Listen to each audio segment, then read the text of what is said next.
Cái ăn siêu mà Serthlum tiak kan siam do na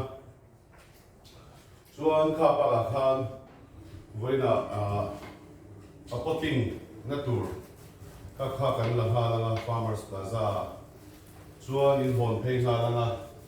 chuan a chunga le lo da ma sei kha in sa kan to le bu de moi sei kha bu nei moi te le pulia ten fix som thum fix som li no fix som thum fix som li square bu nei moi de chu a zaw the a ber ka ni ma ta mai ta se mo chuan kami sak na tur te bo ron ten kha chu kina kan soina voila chuan kan thu pui tur chu potting anting sarkas Serthlum kan siam do chuan pot chu kan lo siam te re ngang ti kha luk deuh in training kai te na training hi impact zeli ka do a chan chu nam ma ni kha han pe cheula kami skater te enge mo sainet potting na te khan pe top cheula ti da ni lo hiam mang lo ka chuan om je kha om lo ka te chu mang chuan training in uluk tai kan te na training ai ti kha chuan hiam bel zel do ni le hei sa trawing kan tia maro chu miso training kan soi ve do na om je chu anting potting kan siam mang ti kha ni mai ta ni emi zo a hian anting kan ko lo mang ti kan zir le do ni le Ako sabira chuan enge citrus seedlings Serthlum tiak chu lo ni re ti te kan zir na chu ba ka na enge potting mixture a chuan kan manang lei enge kan polang ti te ka kan soi nga hetai chuan du thu sa mang kha kan soi do ni maro chu a takra ma chu kha chu a thei lo deuh lek do na bong ek lei thwa the kan ma mo do na chuan enge potting mixture chu kan prepare potting mixture kan ti chuan hetai pot chu nga lei hi anting kan siam mang ti kha ni mai ta mo khai kan jo ti ro ba han chu ma han lei na zo kha thun mol mol lo tur ne lei thwa deuh ti kha thun tur re ta ni chuan anting kan transplant tam ti te enge harsa na om thei ran nu ni na e se them ti te chuan anting lo tling ta kan ti the an ti te kha kan han ti don ani ya chuan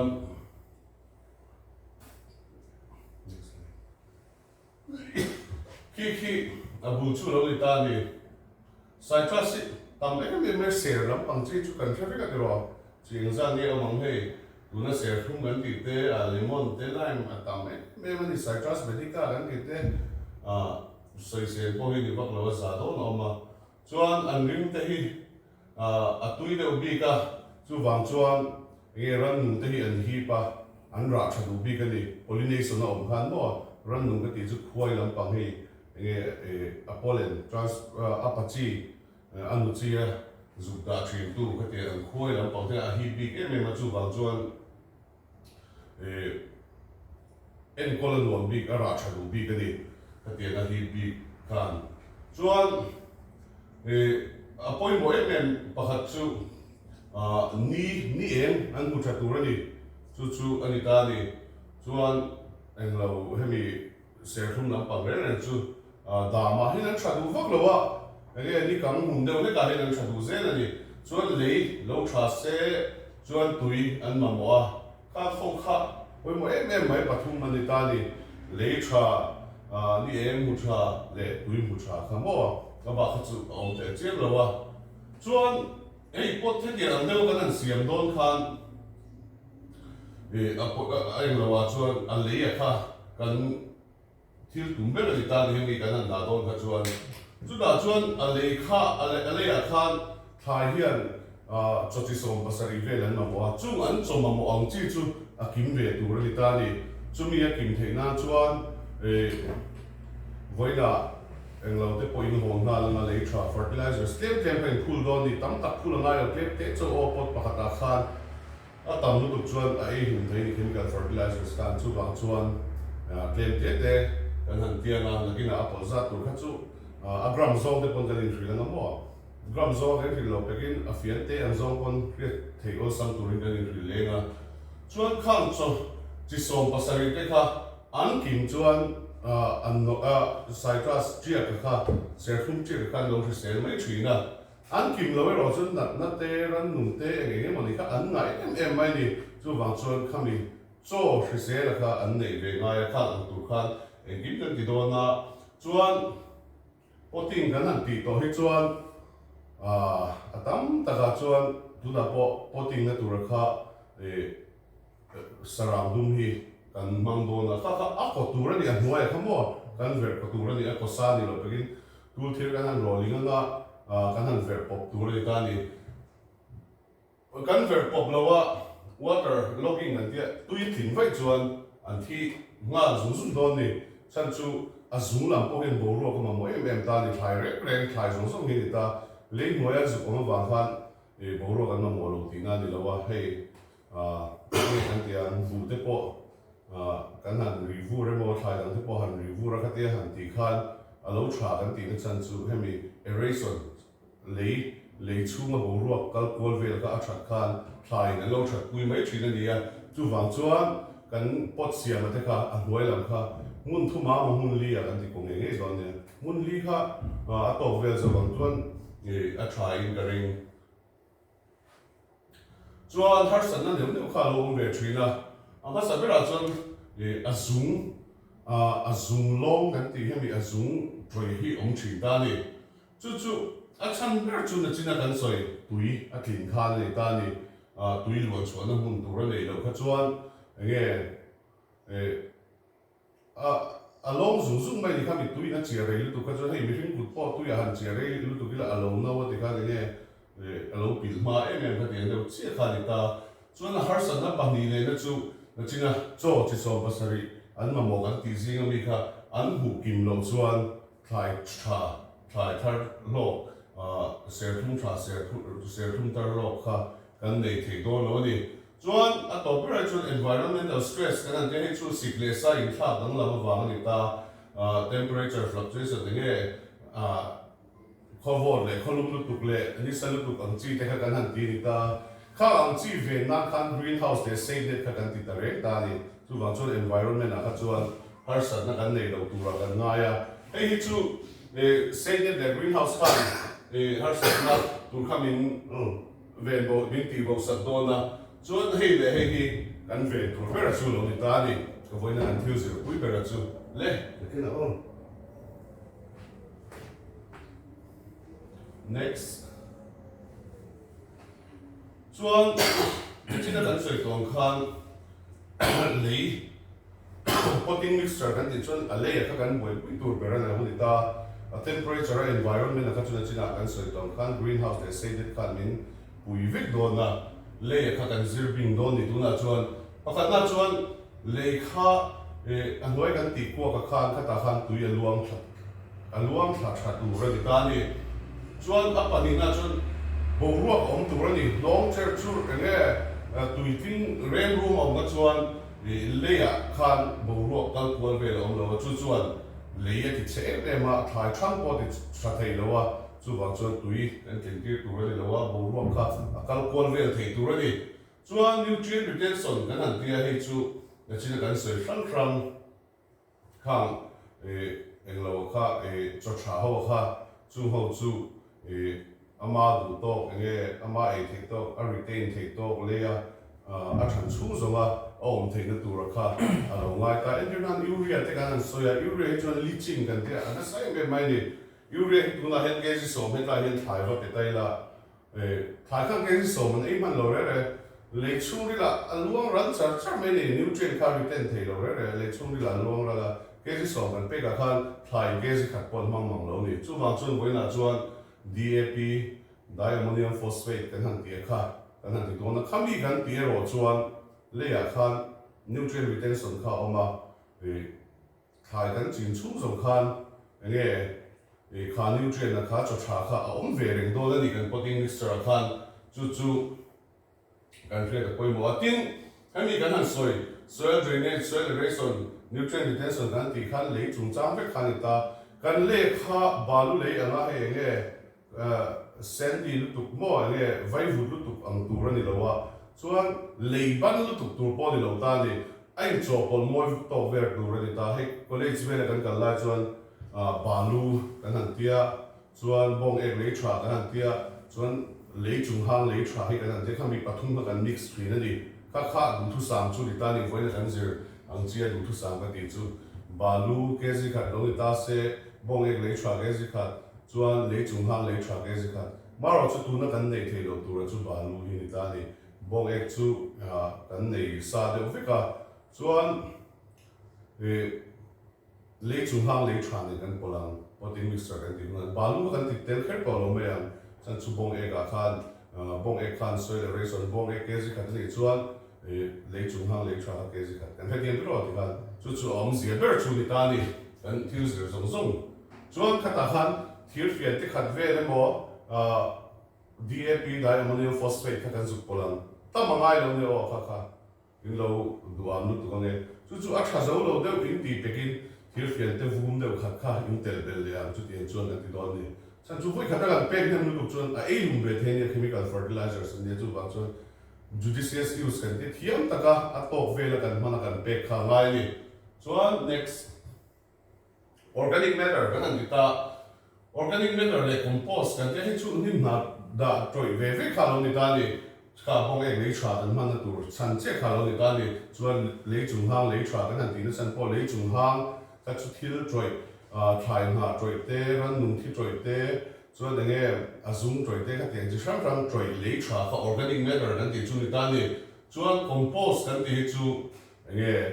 ke mani na ei bong ek te kan han siama kan han tia kan le that na kan han siam ang chi kan da troi an chi kha lo ni da ni chu ta chuan organic matter chu khoi chang kan supply don kan potting mixture a chuan kan pota chuan le chung hang le tha tang kan pe don ni hi chuan compost si khoi chang kan pe le don kan ti chuan hi chu bong ek le tha tang kan pe don ta ni chuan khami pani kan pe ka chuan china kan soi zong zong aeration kan ti boruwa kan lu chok thei tur ani kan ti te chuan tu ye tling thei tur ani lo kan ti ang si zong zong kha a fel hal huwa a khana ti ngai ko lo mo bong ek le tha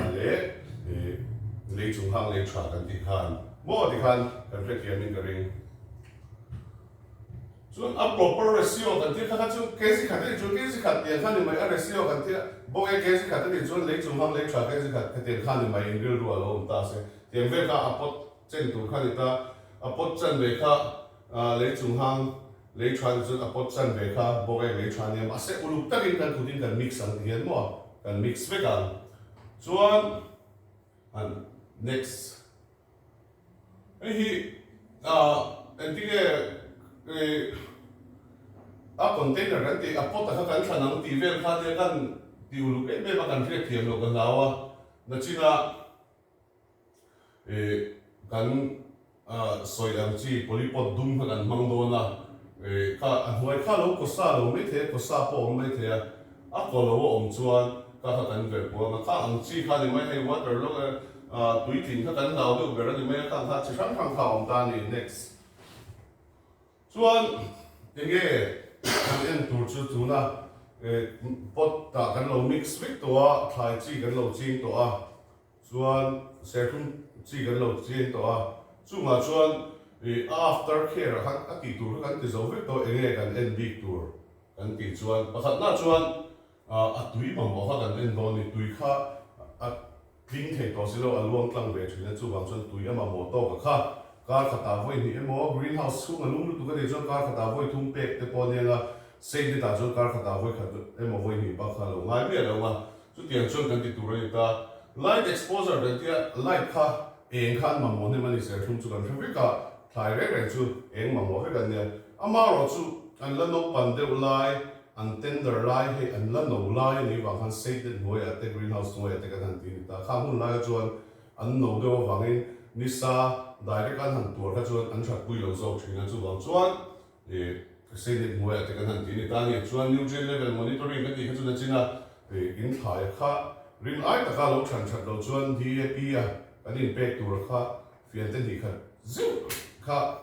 a ni kha bon me a chan ve tanga khat ve te kha te ka in pol ze nga tui han le nga la tui khan a cho kha ti kim don ni next chuan antige a cho chan hu tok lo ti antige kan riat the ang kan ti chuan pakhat na chuan standard growth science te chu a thang nei the lo ni ei mi hring an che ni ve mai thlai te bo hi bo en tir nan kan thai khan cho tha mu lo chuan thang don lo ni a toi veng mai don ni a dang ai khan a budel don ni hei mi hring te ko kan ni thori cho kan nei tlema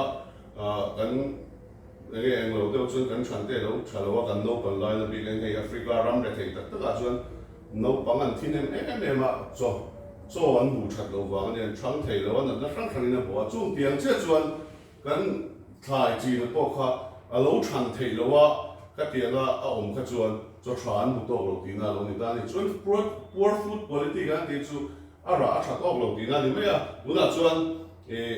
a chi kan la ti don cho wang ni nei chu a ngai lo wa ngai te la chuan en tinge chu kan tiang kan ti chun amma kan so yang che khan mai stunted growth om chuan thang thei lo le te fal bi kan om chuan kha te mani na china DAP kan ti te bok ek te kan tiang chi te ka kan pek bel deuh do na lo ni mai ta ni ka soi lai kan so den ne chun lo min lo zo zel lo mo harsa in mau lo ma se training an pek zel ka duwa chuan ta hian lo koi mo ta ni nat na ka lo ve ve the ta ni na china so tham lo chuan zoom troi kan tiang chi te ho ka tiang thri sel lo ho khan nat na an nei du bi ka ni ei mi finga po kan ni tho hi so hello tlem mangoi chuai nge eng lo doi chuan tlang hrilen den kai mai mi ni lowa so in soi zoi try nge ka tiang ani tur pa ngai ni ka chuan tlang hrilen te kan pal zam mai ve ka tiang deuh che kha nia cho tha le ka tiang kha kan pe kim lo chuan chi ka soi a kan ti lo chuan ama sapera chuan ran nu in an ei cha kan ran nu in en du nga chuan an ron ti che thui nan chuan nat na alo om le ta ran nu pe la ma nat na po khan a ron ei le don ni nat na hian damping off kan ti hi alar de vera chu aku nga kha a ron enganga chuan a thu thin ta ni chuan ka ti an khan om ta aku nga khang het lo a aku he a ron chor khang het lo a thu thin ta chu ve na te po chu voina kan ti man lo ni pekin kan eng lo vek tura kan ti man tura ngai la kan ti man vek tura ngai la chu nat na le ran nu ma chuan ani bi kan in en kol thata tu se la cho an nei that chuan an cho thai pe chuan heng song hi hoi pui ngai do lo ni ma se enge mo se wa khan kan en kol lai khan enge mo se chak lo bi a budel deu bi te po ti te ang genetically ya lo poor deu te po ha lo the ta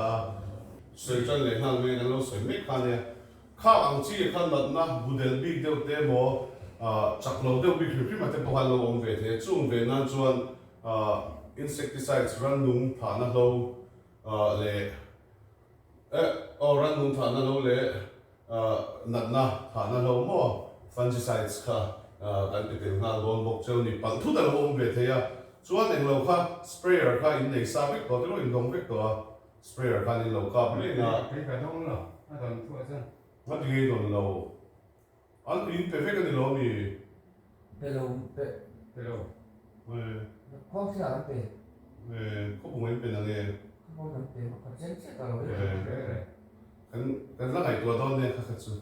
an eng lo kan se zo po ta nga chuan next slide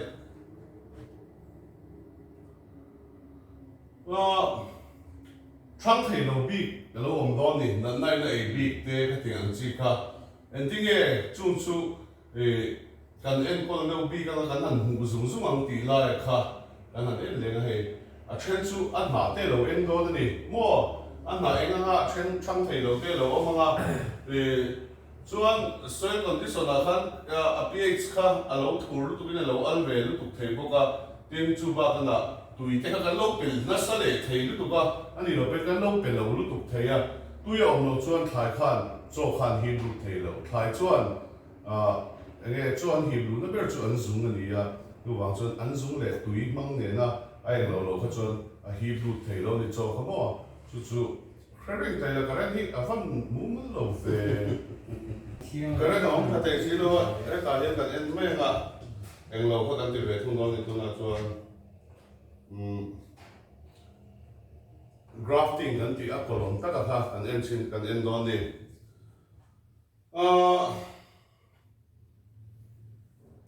wedge grafting cần thì đó là Serthlum eizawn wedge grafting hiện tại chuyện này, chú bảo cho all some lâu harsa lâu all some bear so cái này Serthlum kha na chikha kan ang kui to chi chang han lo che ka a chi a roots to ka chu vitamin raf lemon rootstock thla kan suk cha so khera lei chengam tui pek lo po trâu thei mun chia trâu chi an kan te ma se a kum chung lama ka chu a tha kan zong don ni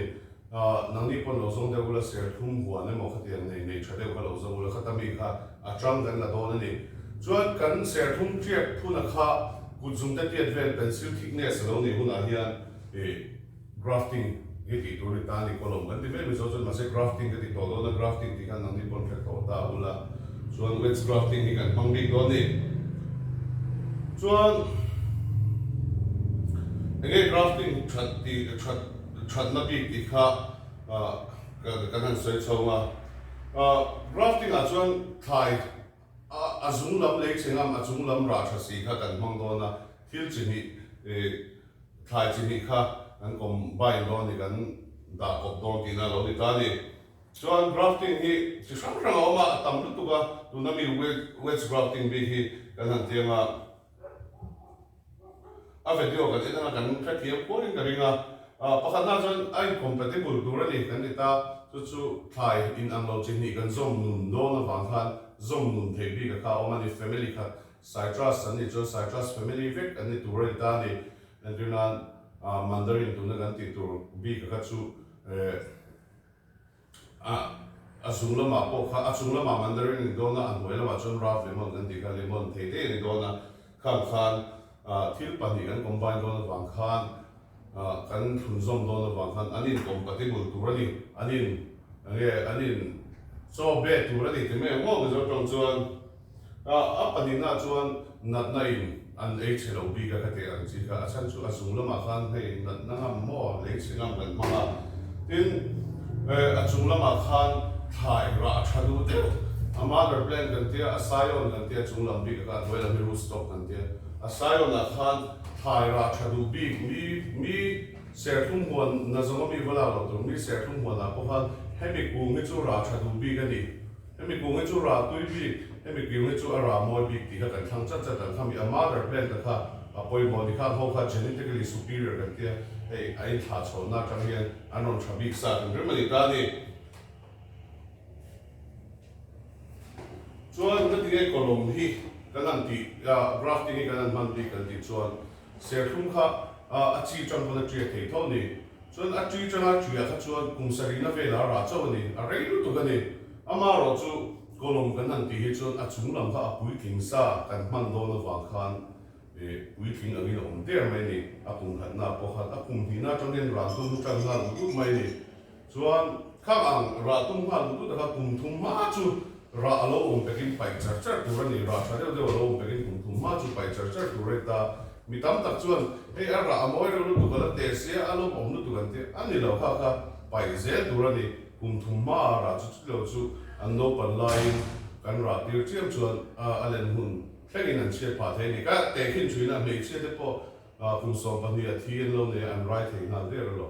ase ei a right thei ta di wanga rai tir kha an upat nu thleng khan an che pui thei di chu wang chuan a huna kum nga na tang velin ra tir chau tur ren ta ni kum li na mo kum nga na vela kum lo lian ta a ra po chom thei tok tur vela kum alen nu a chau khan ra tir tur ni kan he to mai chu chu你吹哪里？要开这楼的么？对啊，是你cùng hai cái cổ thà tôi đi thì cả phải cần cũng lắm mà phải phải nhìn cả có sắp cổ ta nhưng mà là có ta khá cũng xem phong tiết tên nhà là để thôi mà cái cái gì mà khá hội thì tôi là ông người đấy là chết rồi你啊，no本来啦，这个春风么？是啊，主要是古边啦，总提多多veel公里公嘛，那个漳州啦，这多的就no本路读专科，每次no本个地区能这看你咪，每次no本个公上本呀，安 right 提到咯，嘛是安 right 啲啦，那个说安no本路这个人切规睇你，睇只波就点这就的，啦，跟地热热去安嘿。mi finga po mi pale me che na no te an sia mang che hian thai pekin anu par le apa par a chi ai kom a in englo che khan a in fertilizer chuan ra lo chhuat ta ni a ra hi anin tha kun na ni ti kan hre te ro thai re chu ara ta le tha bu ni ke na tu na a thai ra kha engineer Serthlum kha tikha na lom ta le ya tla a run eng moi nan e a an pu dara ti hian hun sang sang tikha pathian ni lo siam lok sa anin tha pun ve na tu ra ni ara hi bo mi hringa arai kan ti le thei ara kan ti hi ek ang che ni dia ke ma ka in mai nga in mu phatak tak chuang la wan na kina a video ngen ti chuang ma arus to ka chu na china kan sai to khan le chengam na le ran nu po ngam ka ti ang chi ka kan cha me ka ni raf le mon kha chuan a grafting technique hi khami a kolom lai bi ka khak ti than ni om ani chuan in han tiang na kina practical te pon han tiang anung lo chu do ni nang ma ni khamo anung lo chu do na tulen grafting te po ka cha me ka lo khen to ya na khan lu te ka deng lo do na ti thiam bi ko ma grafting ni mo ke ni po hen va tingo ti la ti na ti chang lo chen kan ti nung mo lu tu ka ni a ti chang bi ki no ma khan ko kan an ti nung du em mai ni chuan tu materials kan ti chu kha tu na ka pek chu skater khan kan chep do ni kan chep bung do ni na china akung a mother plant kan ti Serthlum puiling sami kha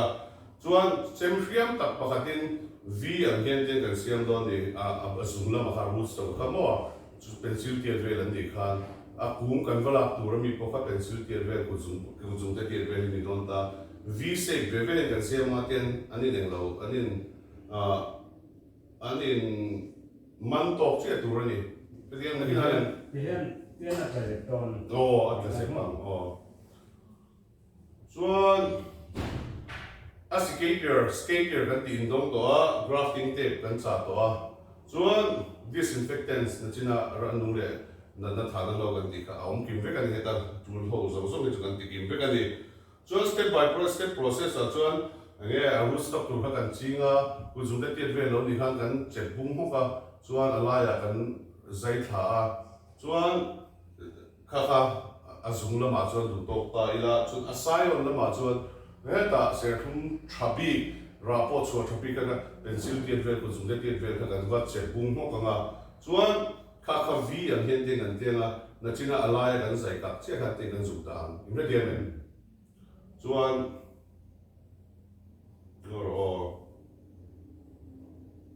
ko ya nge le cambiam kan tia thla po ka da ka ei hi mungai thing chung ri mungai ni mu thin ro te klaya thing chung ri la te klaya alai tak big te hui mu tia men ku zaiden le floin kan tia mishing chu ni se athi sen zam ve ni ta ni hetlai mi te mo hei hi ain si che tu ra ni hemi hi ain si nga khami kha adam nan pui tu ra ta ni chuan hemi cambium kan ti lai bi a zaiden le floin bi ka khanga tinge poi mo kan ti chuan zaiden ma chun tu hi lu chu thin ani mo thai re ke tinge an na ta chu sa ma te tu hi han kal the kan ti chuan hemi zaiden ma tang hian transpiration te kan te khanga chu kan lu thu lo nga ha tang khan an hi chu thin ni zum chak na mang ten chuan floin ma lo le ta ni ka ya tho hian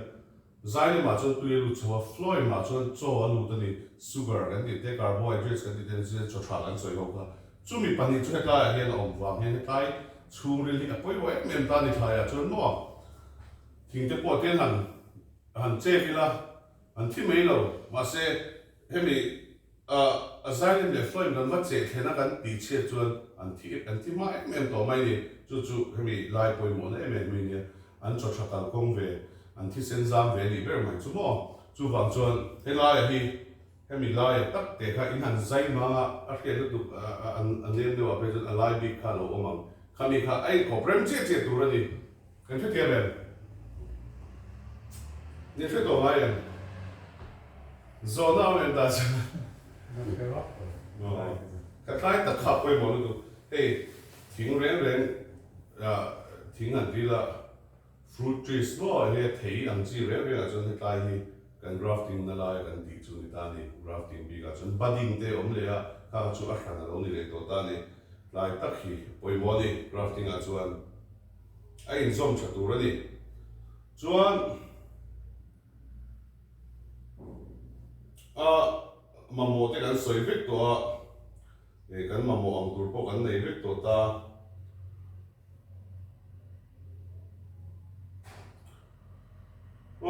kan zaina na china a root stock le enge asayon ang le hnuailam tur te khanga tinge khala kan pek cheu kher chem pui pona ti ve thei mai lo mi mo ma se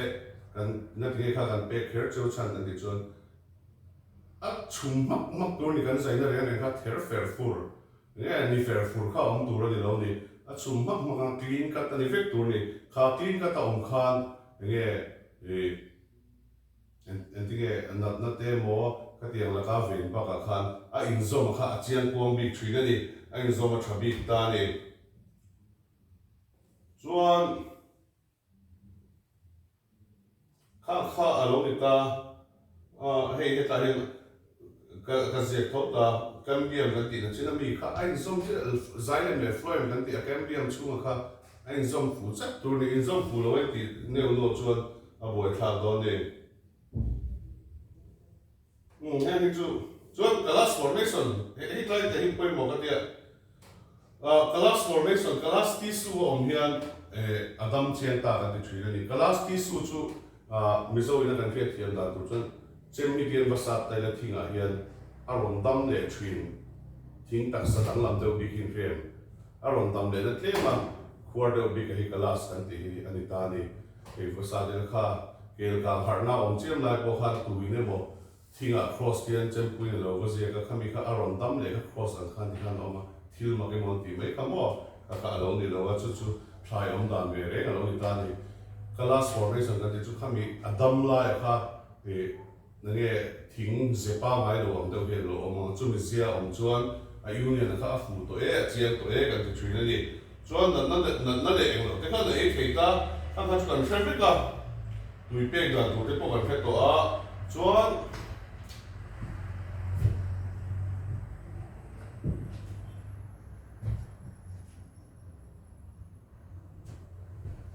a video en ti ron chu ta hen a fia do na hei hi ka ron kan tu na chuan na bo hei ga ya sa hi o manga video hi kan en lo nge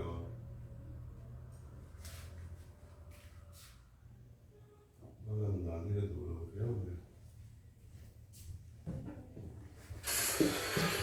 en do ni ta hen video hi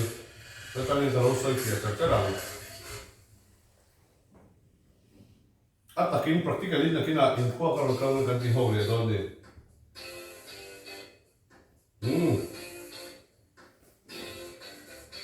na ke men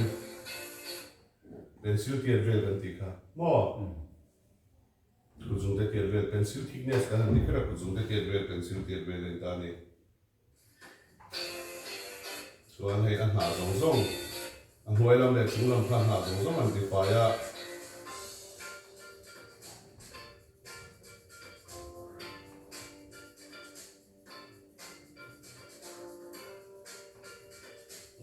chuan hei Serthlum ka ti a chung lam Serthlum a po anu thabi kan ti kha hei v an hian ka sai hin thria ti ro v an hian in mu ti ro v in thriam dia v an hian om ta nin zai ta hetlai a hian na tinge v an zai ka ka ti chun hetlai thui ta ka he tian zai hian a cambia ma kan ti na china floim le zai le kha ain contact thabi ka ni en kin ngil top chun zai da enge pencil ti vel ba ka en zong don lo ni he tian ni chun thui deu kha a surface area kha lo lian to a nge a in to na lai kha thui bi ka chu ba chun v hian ni thri ni kan the tian lo ka tai ka ni tian me ni di ta chuan ai an ha ve hin ti fa o he chem kriam chi ve kriam chi hi ni hi man kan mo chen pe ke rồi hay là root stock ha hết là mi root stock à zoom là mà cái gì ha rồi ta này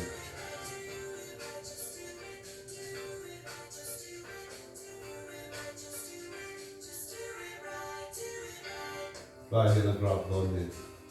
ปีอาหารแต่ไปที่หม้อ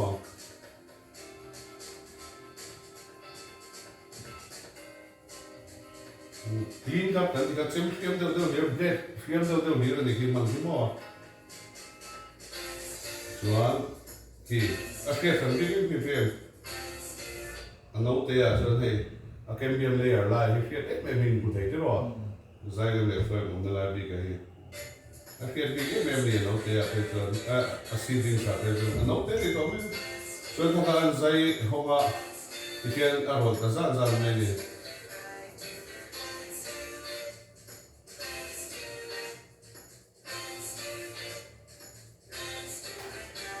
ini muter rå, om det är muter rå, det kan vara det är muter muter rå. Det är att det kan att skumrel kan en zoom när hit skjuta bygge med hit la jag zoom på bloggen en zoom en kontek hit en det när hit skjuta bygge med det.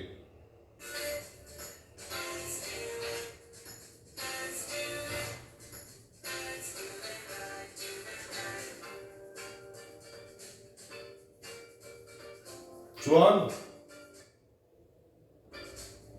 tuna aron ti ta kahi grafting film nani tani grafting ki learning na so to ti ka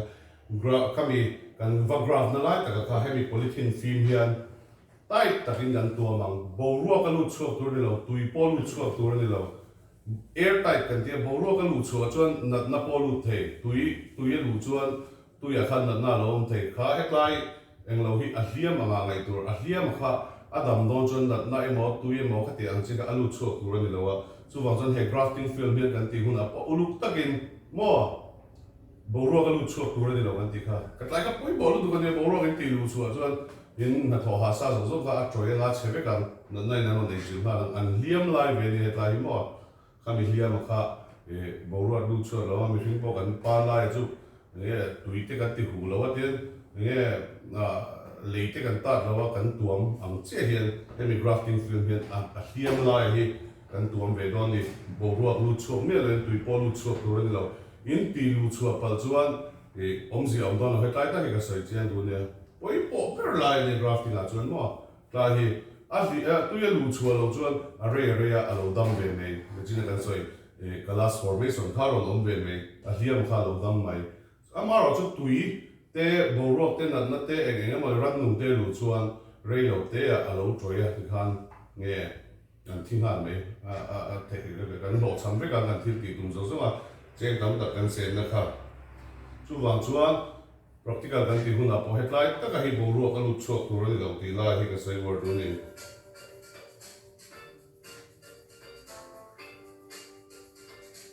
lu ni to ma hebi grafting te pa hi Buna kan sami kalau kena ngatahan pede seunga.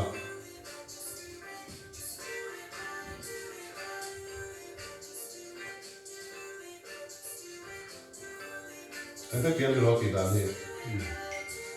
Ulu tu tu ama. Sihiran tidak kira ni kan dia kian tidak kira itu. Nacina bawa ulu cuak tu robok ha. Kian lo beng don di bawa kati bawa le tu ibe. Kamu ulu cuak tu robok kian lo beng don ni dia.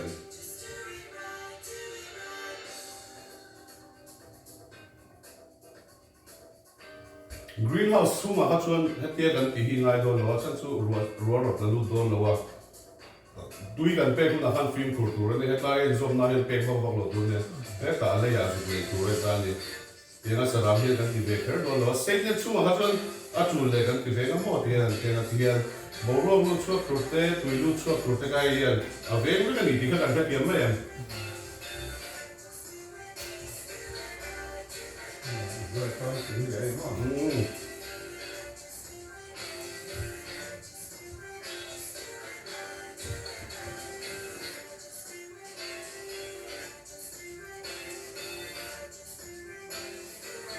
Project tora lian kuin han ni na karen cha cha chon a fia do tu ne kha a ti dan chu lo ni mai ta ni chuan a thu kan ti chu ti khan kan zo ta de maya harsa ma kha om lo ni amaro chu kan han de chin na fia thiam lo le nge ti fu lo de te po kan lo le the khai ro kha chu practical kan ti hun han kan thiam le don ni an hoi lo kha hetia dây cắt sa tiết thì mình là nguyên dây cái tóc dạy cái lúc mấy tuổi cả cái chúng ta cho vi sẽ ăn mỗi đó vi là nguyên thì thôi cái dây cắt sa tuổi một cái đầu tiên mà sẽ ăn là cái dây dạy cái có thể dạy các cô hát thể thôi mà sẽ cần đủ cái là chút khác lại zoom lại in để nó khác thui thiện với index sẽ chuan adam chiang đi cái mỏ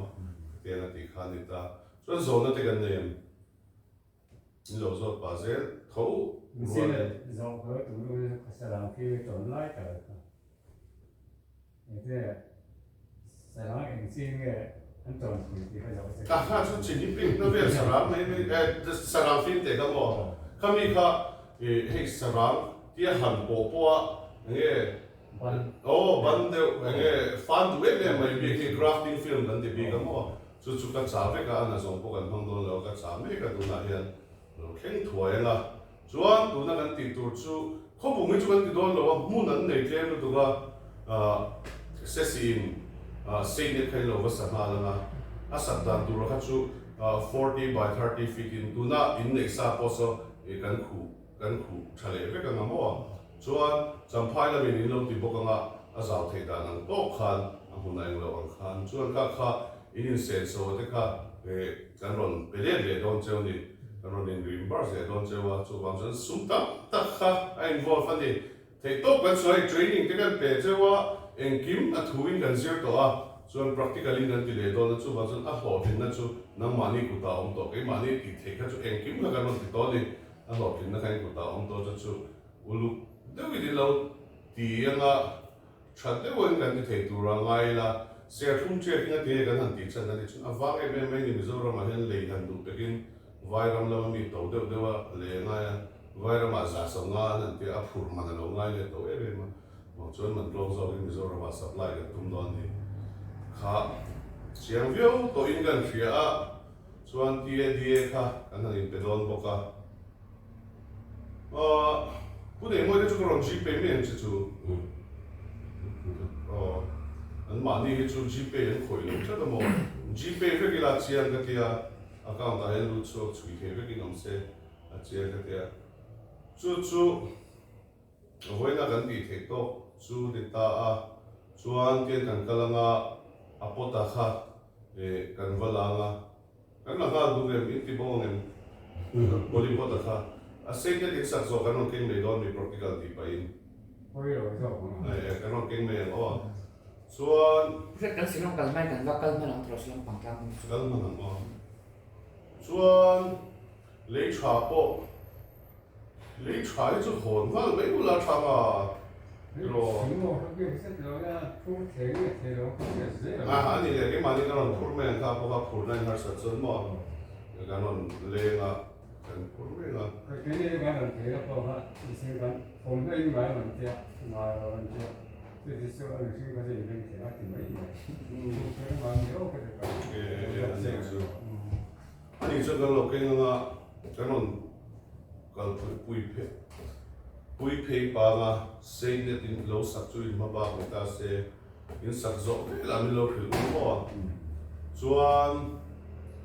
cần thil giả bỏ khen cho nó thì khán ba cái là chân sầu chở đòn này greenhouse để xây nên thì tủ gần này tùy gần này cho sao cái bộ cái họ kiếm ta cái gần thì thấy tủ rằng ngay thì khán cần tủ tông mấy đòn này thì sao agreement in sắc khai thì khai anh tin mua nằm chỗ muốn khá xí nữa tụi có lấy khá chế bốc xe mà tay cả chú cái này bốc bột đều lại cái tin rồi cái gì mà những cái người ta sử dụng gì tập anh ấy cùng chủ cái tiếng này xoay rồi bây giờ làm cái đoạn một chuyện đó biết xoay thì em xí rồi cái hey apo của đây sao tiếng hồi sau anh nói chứ anh nói anh hạ cao đâu sẵn cao đâu sẽ làm tổng rồi sao sẽ bột thật dễ rồi mà cao đâu chứ bột thấu là nuôi khăn chuối kêu là lấy trà đi nào là mà tháo lạc mình thon dễ rồi thu anh rồi cho nó phiền rồi hay tôi là bỏ tháo lạc rồi chỉ có cái lắm rồi anh lâu anh đến đâu hết cả tiếng muốn lâu cân thì chỉ là video ni film ko man thala ke le ka chuan harsa na lo ka ke ni mo chen ta kan mu theนี่ ni ยังมีตลาดทะเลให้เลย karon end